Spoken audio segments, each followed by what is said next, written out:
Jean, qui nous rejoint pour remettre ce prix, s'il te plaît? C'est Monsieur le Président Gérard Leclerc de la chaîne parlementaire. Que je vous demande d'accueillir. Cher Président, cette fois-ci, je vous la donne en main propre. Voici l'enveloppe avec le nom du ou de la lauréate. Alors, le prix est accordé à quelqu'un qui... Il fallait que ce soit quelqu'un qui manie parfaitement la langue française avec le talent d'un avocat et la justesse des mots d'un président de conseil constitutionnel, puisque la phrase c'est « Les affaires au cul, ça soigne comme les hémorroïdes ». Un talent de vous Roland Dumas. Mesdames et messieurs, permettez-moi de vous dire que je suis très heureux ce soir. C'est la première fois que je viens devant cette assemblée. Et puis ça me change complètement de la première chambre de la cour d'appel ou même de la tribune de l'Assemblée. Au moins, ici, on rit et on s'amuse. Alors, l'humour.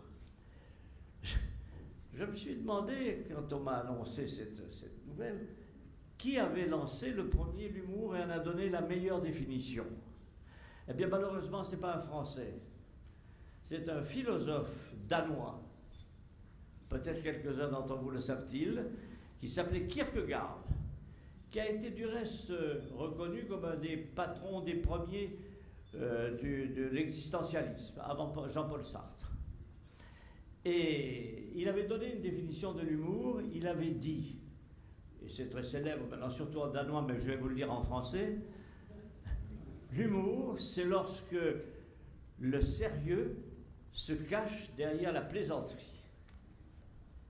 C'est-à-dire la plaisanterie cache du sérieux.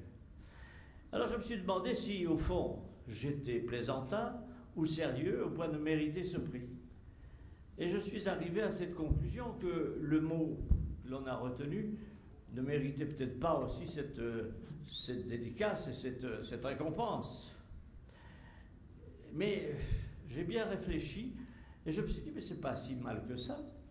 Après tout, c'est intéressant de dire que tous les inconvénients que l'on traîne sur les fesses, ça se soigne, comme les hémorroïdes, pourquoi pas. Et approfondissant le sujet, je me suis dit, mais au fond, j'ai peut-être pas été assez précis.